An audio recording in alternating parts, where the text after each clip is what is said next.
वैसे तो हमको अपने इतिहास का वसीयत कराना था, मगर हम अपने इतिहास को धीरे धीरे विस्मृत करते जा रहे हैं, भूलते जा रहे हैं और सिर्फ भूलते ही नहीं जा रहे हैं, धीरे धीरे उसको तबाह करते जा रहे हैं। यहाँ एक शख्स आपको दिखाई पड़ रहे होंगे, ये ऐतिहासिक पटना यूनिवर्सिटी और पटना यूनिवर्सिटी का एक वो ऐतिहासिक ग्राउंड जिसको लेकर के न जाने कितने लोगों ने क्या क्या कब कब लिखा। और यहाँ पर अभी वाइस चांसलर हैं, जो भी हैं, नाम महत्वपूर्ण नहीं है, ज़रूरी है कि वो इस समय कुलपति हैं, जिन्हें कुलगुरु भी कहा जाता है अलग अलग जगहों पर, मगर अपनी बिटिया की शादी किए हैं इसी ग्राउंड में। और आप देखिए कि ये ग्राउंड के हालात हैं इस समय। वो एक शख्स जो आपको पीछे दिखाई पड़ रहे होंगे, वो यहाँ पर कांटी उखाड़ रहे हैं, कांटी, वो भी 2, 2.5, 3 इंच की कांटी। और ऐसा संभव नहीं है कि जैसे ये मैं कांटी अगर दिखाने की कोशिश करूं तो ये हाथ से जो है उखड़ना जो है मुश्किल होता जा रहा है, ये देखिए कि। और तो कुछ ना कुछ कांटियां रही जाएंगी, मगर जो देखने वाली चीज़ है, जो पूछने वाली चीज़ है, ये एक कांटी है। देखिए एक शख्स आए हैं यहाँ, अभी उखाड़ रहे हैं उस कांटी को। और ऐसा ज़रूर होगा कि कुछ ना कुछ कांटी ज़रूर इनसे छूट जाएं, और जो छूट जाएंगी कांटियाँ तो फिर वो धंसेंगी।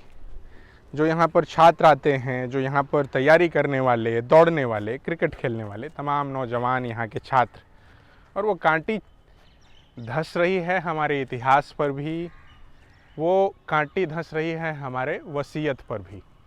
और देखिए कि कौन हक देता है। आप वाइस चांसलर ज़रूर हो सकते हैं, तो वाइस चांसलर हो गए तो आप वैसे ही बहुत बड़े आदमी हो गए, और जब बहुत बड़े आदमी हो गए तो आपको इस कैंपस के भीतर अपनी बिटिया की शादी करने की क्या ज़रूरत है। और जो अगर ज़रूरत है भी, आपको ये हक किसी ने अगर दे दिया है, वैसे मुझे लगता तो नहीं कि ये हक किसी ने किसी भी तरीके से दे दिया है। देखिए कि ये यहाँ चौकी खड़ी है और यहाँ से गाड़ियाँ आई गई होंगी, ये एक तरीके से बाउंड्री है जिसे यहाँ का एडमिनिस्ट्रेटिव ब्लॉक है, आप ऐतिहासिक एडमिनिस्ट्रेटिव ब्लॉक, इसका डच आर्किटेक्चर भी है और अलग अलग विधाओं में इसके आर्किटेक्चर की चर्चा होती है। ये तोड़ दिया गया है और ये पूरा पाथवे बनाया गया है ताकि गाड़ियाँ एकदम सरपट तरीके से, हो सकता है कि वाइस चांसलर साहब ने बुलाया हो तो यहाँ तमाम माननीय भी बिहार भर के आए होंगे। तो देखने की सारी चीज़ यही है कि हम किस तरीके से बिहार में जब भी बात करते हैं हम, तो हर चीज़ में था लगाना पड़ता है। ये दुखद है अपने आप में, मगर ये बातें आप कहने किससे जाएंगे, गुहार लगाएंगे भी तो किससे गुहार लगाने जाएंगे। जो सबसे मजबूत व्यक्ति है, जो जितना ही मजबूत होता जाता है, वो अपने हिसाब से यहाँ पर कायदे कानून को बनाता है, कायदे कानून को गढ़ता है, कायदे कानून को तोड़ता और मरोड़ता है।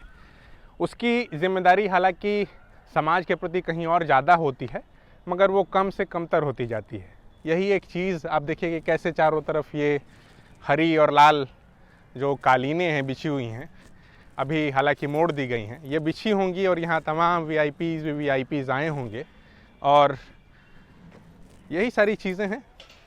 तो ये दिखाना था। हम आप क्या कर सकते हैं, बर्दाश्त कीजिए और क्या कीजिएगा।